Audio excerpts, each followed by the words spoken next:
नमस्कार, आपके साथ मैं हूं दीपशिखा भारद्वाज और आप देख रहे हैं हमारे चैनल का डिजिटल लाइव।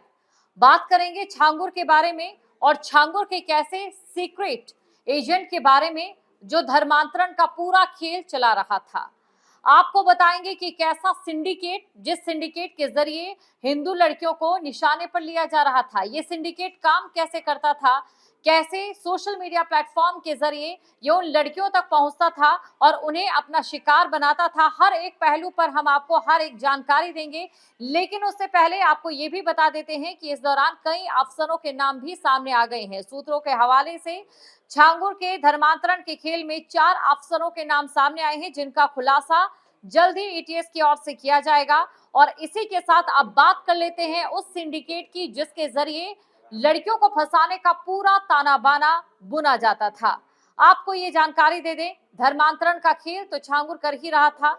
इस मामले में अभी कई लड़कियां बरामद भी नहीं हो पाई हैं, कई लड़कियां अभी भी लापता हैं। लेकिन जो लड़कियां सामने आई हैं, उन्होंने जो बताया है उससे कई खुलासे हो रहे हैं। और इसी के साथ ही उस सिंडिकेट का जो सरगना है वो भी अब पकड़ा गया है।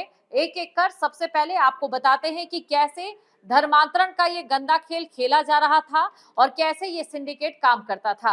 आपको ये जानकारी दे दें कि इसमें छांगुर बाबा का एक राइट हैंड था जो काम करता था और लव जिहाद का एक खतरनाक मॉडल तैयार किया गया था। सिंडिकेट का सबसे खतरनाक सदस्य जो था वो बदर सिद्दीकी था। अब ये जान लेते हैं कि कैसे सिंडिकेट काम करता था। दरअसल बदर सिद्दीकी का ये काम होता था कि वो उन मुस्लिम लड़कों को चुनता था जो देखने में बहुत ज्यादा हैंडसम थे। इन्हें ये चॉकलेटी बॉय बुलाते थे। ये चॉकलेटी बॉय इंस्टाग्राम पर, फेसबुक पर, सोशल मीडिया अकाउंट्स पर अपनी फेक प्रोफाइल क्रिएट करते। फेक प्रोफाइल में ये नाम जो रखते वो हिंदू लड़कों का होता, खास तौर से ब्राह्मण लड़कों के नाम ये रखा करते थे और उसके बाद हिंदू लड़कियों को अपने निशाने पर लिया करते थे और इसी तरीके से उन लड़कियों को अपने प्रेम जाल में फंसाते। प्रेम जाल में फंसाने के बाद उन लड़कियों से निकाह कराने की बात करते, उनका धर्म परिवर्तन कराते और इसी के साथ ही उन्हें अपने समुदाय से जुड़ी तमाम उन चीजों के बारे में बताते और साथ ही जबरदस्ती उन पर ये चीजें थोपने का काम भी किया करते थे। आपको ये बता दें कि छांगुर बाबा के इस कनेक्शन की अगर हम बात करें, नेटवर्क की बात करें, तो इसमें मेरठ का एक और कनेक्शन भी निकलकर सामने आया है और मेरठ कनेक्शन किस तरीके से, इसके बारे में जानकारी आपको दे देते हैं। मेरठ का रहने वाला बदर सिद्दीकी सोशल मीडिया पर कई लड़कियों को अपना शिकार बना चुका है और अभी भी वो शिकार बना ही रहा था। आशंका ये है कि दर्जन भर से ज्यादा लड़कियां अभी भी गायब हैं और उन्हें दुबई और अन्य मिडिल ईस्ट देशों में तस्करी के लिए भेज चुका है। छांगुर के चंगुल से निकली सोनू की नाम की एक पीड़िता ने यह बताया कि किस तरह लड़कियों को पहले प्यार में फंसाया जाता और उसके बाद उनसे धर्म परिवर्तन करवाया जाता, बाद में उन्हें बेच दिया जाता। ऐसे में जो लड़की उनके चंगुल से निकलने की कोशिश करती तो उन्हें धमकी दी जाती कि उनके परिवार के साथ कुछ बुरा कर दिया जाएगा, क्योंकि इन लड़कों के पास उन लड़कियों के परिवार की पूरी हिस्ट्री होती थी और ऐसे ही ये लड़कियों का धर्मांतरण कराया करते थे। तो अभी तक जो जानकारी निकलकर सामने आई है उसमें 3 तरीके छांगुर के निकलकर सामने आए। सबसे पहले छांगुर ब्रेन वॉश करता था। जो लोग छांगुर के पास अपना इलाज कराने आते थे, जो महिलाएं छांगुर के पास इलाज कराने आती थी, क्योंकि छांगुर ये दावा करता था कि वो जादू टोना करता है, टोटका करता है और ऐसे में जो अपनी समस्याएं लेकर वहां पर पहुंचती थी उनका ब्रेन वॉश कर उनका धर्मांतरण करवा दिया जाता था। और इसी के साथ एक और जो तरीका यहाँ पर छांगुर धर्मांतरण के लिए अपनाता था वो था खुद वो प्रेम जाल में लड़कियों को फंसाता, उनसे निकाह की बात करता और उनका धर्मांतरण करवा देता। प्यार के जाल में फंसाकर निकाह तक करना या ना करना ये भी छांगुर पर ही निर्भर करता, लेकिन उनका धर्मांतरण कराना छांगुर का सबसे पहला काम रहता। और इसी के साथ एक और जो तरीका छांगुर ने धर्मांतरण के लिए अपनाया हुआ था वो था एक सिंडिकेट जो है छांगुर की ओर से चलाया जा रहा था। ये सिंडिकेट था जिसमें चॉकलेट बॉय की गैंग थी। ये चॉकलेट बॉय देखने में काफी ज्यादा हैंडसम थे और इसी के साथ ये chocolate boy Instagram, social media जैसे प्लेटफॉर्म पर अपने नाम बदलकर लड़कियों को अपने प्रेम जाल में फंसाते और उसके बाद आसानी से उनका धर्मांतरण करते, यहाँ तक कि उनके अश्लील वीडियो बनाते, उनके जरिए उन्हें ब्लैकमेल करते और कहते कि अगर उन्होंने धर्मांतरण को लेकर किसी के सामने जबान खोली तो उनके वीडियोस जो है वो वायरल कर दिए जाएंगे। इतना ही नहीं, ये भी कहा जाता था कि अगर उन्होंने उनके खिलाफ आवाज उठाने की कहीं पर भी सोची तो उनके परिवार का हश्र बुरा कर दिया जाएगा।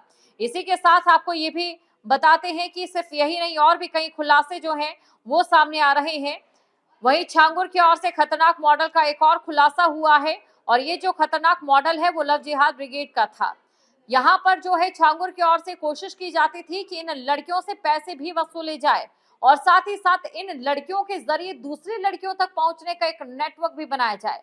यानी कि आप ये अंदाजा लगा सकते हैं कि छांगुर ने किस तरीके से सोची समझी साजिश और कितने विकल्पों के साथ यहाँ पर छांगुर लगातार लड़कियों का धर्मांतरण करवा रहा था, उनके परिवारों पर दबाव बना रहा था, और साथ ही साथ छांगुर की जो पहुंच थी वो अंदर खाते इतनी थी कि छांगुर आसानी से अफसरों की, पुलिस की धमकी भी दे देता था।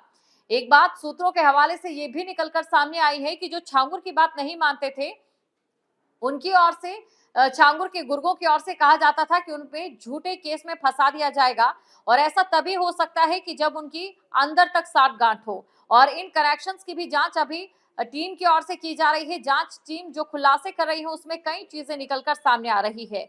इसके अलावा आपको ये भी बताते हैं कि जो पीड़िता सोनू आई है उसने क्या कुछ बताया है, जिससे इस पूरे केस में, इस पूरे मामले में एक अलग लीड मिलती भी नजर आ रही है।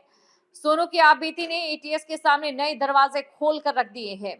इस बीच जांच में एक और साजिश का पर्दाफाश हुआ है। छांगुर बाबा की करीबी नीतू उर्फ नसरीन गिरफ्तारी से पहले अपनी करोड़ों की जमीन को गिफ्ट डीड के जरिए ट्रांसफर करने की फिराक में थी, और इस पूरे ऑपरेशन का मास्टरमाइंड गुलाम रब्बानी था। अब देखिए, एक एक कर कई नाम निकलकर सामने आ रहे हैं।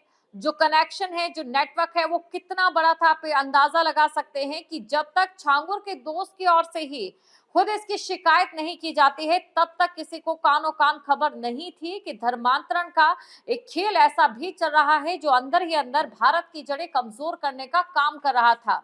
धर्मांतरण के इस खेल में कई लड़कियां पीड़िताएं हैं, और उन लड़कियों की ओर से ये आस है कि जल्द से जल्द छांगुर पर कड़ी से कड़ी कार्रवाई की जाए और उन्हें धर्मांतरण के इस गंदे खेल से मुक्ति मिले।